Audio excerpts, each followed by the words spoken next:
Happy Saturday, everyone. This is Frank Tico's Dropping Knowledge coming at you once again with a little bit of a message, a little bit of knowledge. Hoping that everyone's having an excellent Saturday. I'm about to head out. I'm going out with my family. We're going to go to lunch, do some shopping. So I'm really happy, really grateful for all the time that I have with them. But I wanted to take the time to drop this video. First and foremost, just thanking everyone that's been liking my videos, subscribe to my channel, leaving comments, engaging with me, not just on my comment section, but also on the lives with Exposed to. Shout out to Exposed to and everybody that makes up part of that community. I really appreciate you. We're going to continue doing this.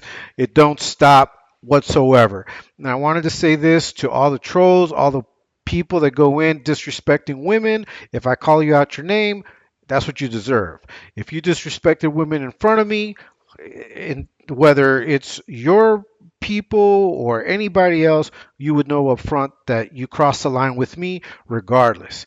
It wouldn't be words, it wouldn't be calling you out of your name, it would be me taking action because I don't take disrespect lightly when it's towards women. I was raised by a very strong woman. I was surrounded by women, my sisters, and a lot of good people. So I do not take lightly to disrespect.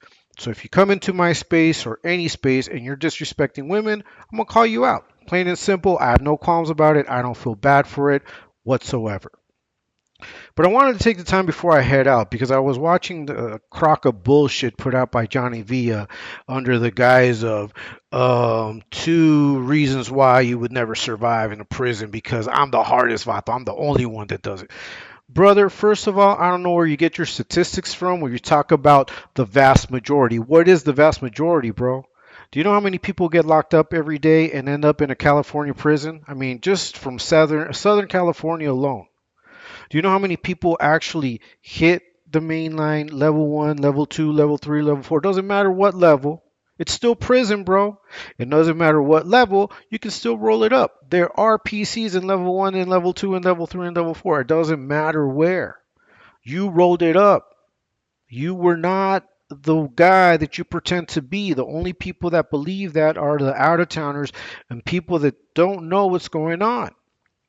Now, I was kind of laughing at your video, but at the same time, it just got to me where I'm thinking, this guy keeps saying the same thing. Like, your message has not changed, bro. You don't enlighten people.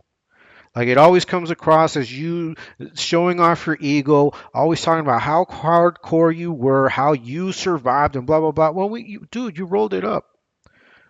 I mean, the majority of your time you spent it on an SNY yard. How are you going to come in school and try to pump fear in anybody's hearts?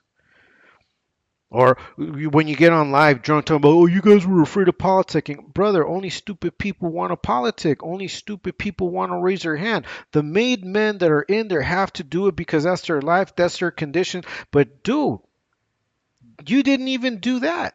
You only survived, what, 5 years on the main line before you rolled it up? A lot of people did more than that on the main line and got released and went back and keep going back. So you're not special, bro. Like, I don't know who made you believe that you are the hardest dude out there. You're not, bro. You're soft. You're soft like pudding. The message is, what is it? The proof is in the pudding? Well, the proof is that you're made of pudding, bro. You're soft. You're nobody to give anybody any reason to think that you were this like hardcore killer and everybody bowed down to you. No, you were a tool, bro. You were a tool. You were a tool that thought it was all fun and games, came from YA, thought that prison would be the best thing for you. You thought it was going to be better. You thought you were going to be great. You raised your hand for a bunch of stuff that you weren't able to pull off. You did grab ankles, though. We know that. So all this talk about, yeah, you guys were afraid of politicking, bro. A lot of us were smart enough not to do it. That's called intelligence.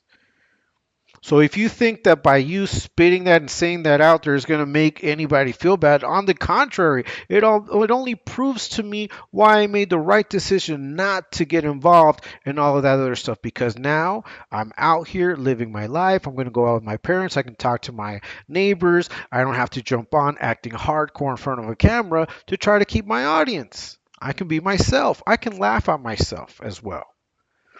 It's really kind of sad, bro, that you're still going on and on and on about this prison. Bro, you live in the prison. You're stuck in the shoe. Like, you basically live in Foot Locker, bro.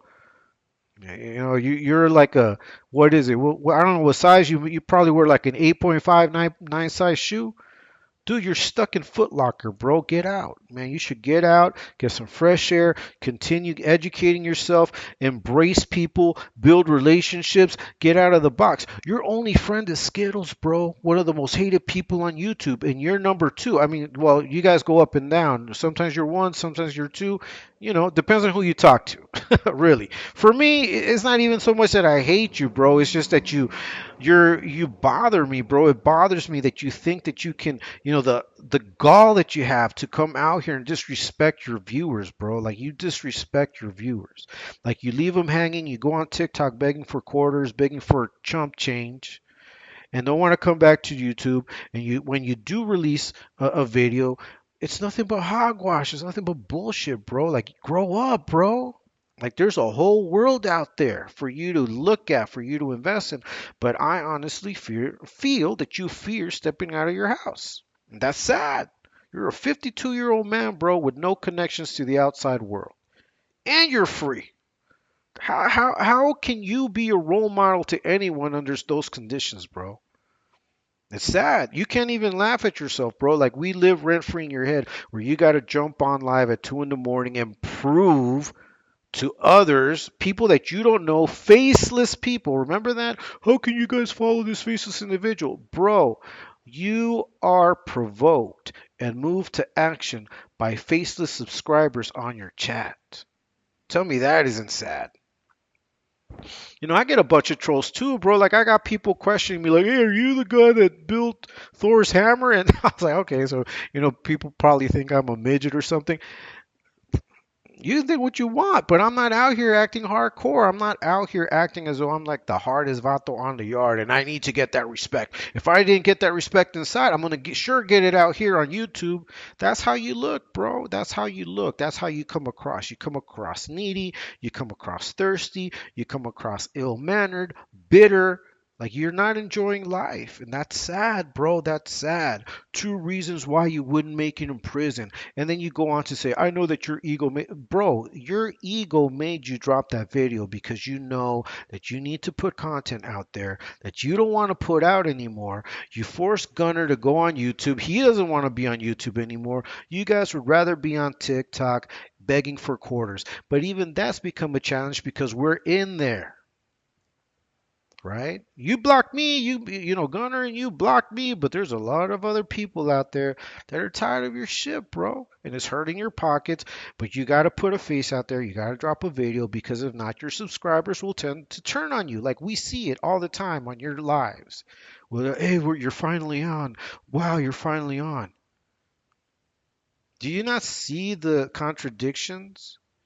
Like, where do you get the numbers, bro, from where you talk about the vast majority of people, and then you talk about just Mexicans and their politics? So what are you talking about, bro? A vast majority of people that get locked up can run a program, can survive prison, can get out on parole, can get out and defend and go back. That happens all the time, bro. It didn't start and it didn't end with you. Like, you're not even a good example, bro. Like, you're like one of the worst examples to talk about. Now, if you were to say the reason why you rolled it up and how that was necessary for you to survive, and you came at us with that story, or well, at least not me, I don't care anymore. But if your subscribers heard that, if young people heard the reasons why you made those decisions and why prison is bad, I would give you some respect. I think a lot of us would. But while you continue acting like you're hardcore, like you've got this persona going on, it doesn't work, bro. It's not working. Like, you're truly losing value every single day. Now, you should be getting at least 20, 30,000 views on those videos, bro. Seriously. Like, you really need to think about what it is that you're doing with life. So that's why you go on TikTok to beg for money, because the YouTube money is not enough.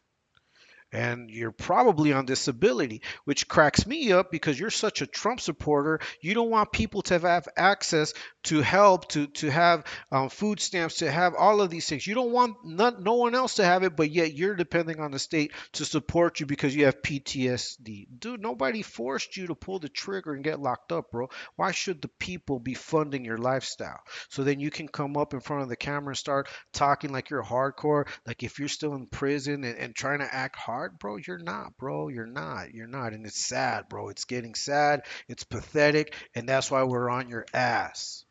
Now, I continue to believe in redemption. I continue to believe that while we're still alive, we have the opportunity to change. So you still have that opportunity, bro. But until then, until you do something else, until you decide to come clean and respect your viewers, respect your audience, and make amends, it won't stop, bro. We're going to continue doing this. I'm going to continue stepping on that neck.